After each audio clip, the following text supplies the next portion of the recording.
Georgie was just a normal high school guy. Scratch that, he was the high school guy, Mr. Popular, king of the sports, the major player that every guy wanted to be and every girl wanted to date. But he had a secret.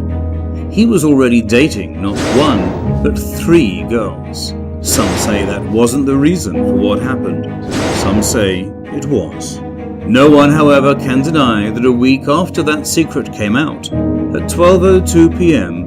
on a Wednesday afternoon, Georgie dropped dead. So police were called and they stormed the school and secured the scene. A medical examiner came and declared Georgie dead. Classes were cancelled, the students were in disarray. Police separated the 2 witnesses so they could tell unbiased accounts of what had happened. Photographers scanned the scene and took pictures that were processed and drawn into sketches. The most important thing was evidence. The crime scene investigation team found no traces of blood or a murder weapon. The damage wasn't external, so it had to come from inside. They called in a specialist, one that was an expert on poison, and Georgie's blood tested positive. Georgie was poisoned.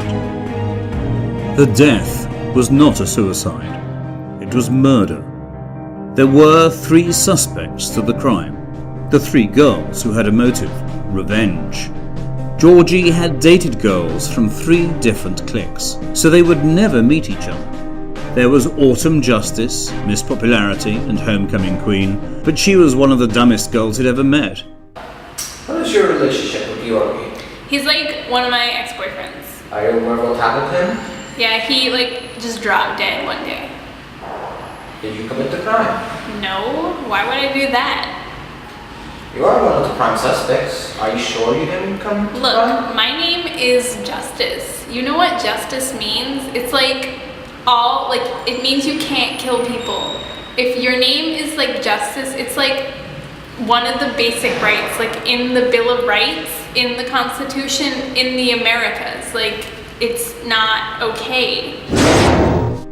Velma Dinkley, the nerd and smartest girl in her class, but she was too geeky to function. What is your relationship with Georgie? He was my ex-boyfriend. Would you kindly speak louder, please? He was my ex-boyfriend. Louder. He was my ex-boyfriend. Are you aware of what happened to him? I heard that he was walking and he just fell down. I didn't hear anything else. Did you commit the crime? No. You are one of the prime suspects. Are you sure you didn't commit it? I'm sure. And evil takes human form in Cruella de Vil. She glared at anyone and everyone for no reason. What is your relationship with Georgie? He's my ex-boyfriend. Are you aware of what happened to him? He died or something. Did you commit the crime? No. You are under suspicion as one of the suspects. What? You are under suspicion as one of the suspects. Okay. So, are you sure you didn't commit the crime? Yes, I'm sure. So, who had done it? Which one of the 3 committed the crime?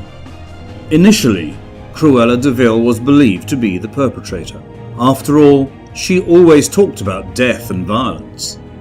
But that wasn't enough, so classrooms were searched thoroughly for evidence.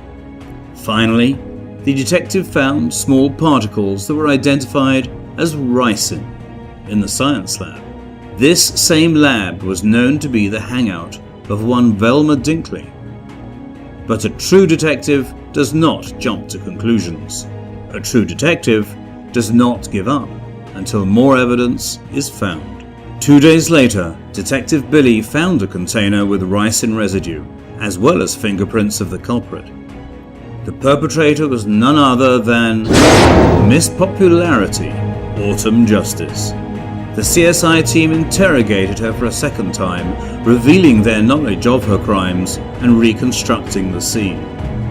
They hypothesized that Miss Justice planned the murder after learning about George's affairs. She crushed the ricin and secretly slipped it into his drink. Ricin is a type of poison that takes 36 to 72 hours to take effect. She thought she cleaned up her trail well, but not good enough. The ricin container was thrown away carelessly, and her fingerprints on it verified her identity. After hearing this reconstruction, Miss Justice admitted her crime. However, she was unremorseful. Her last words before prison were, He cheated on me, and nobody cheats on me.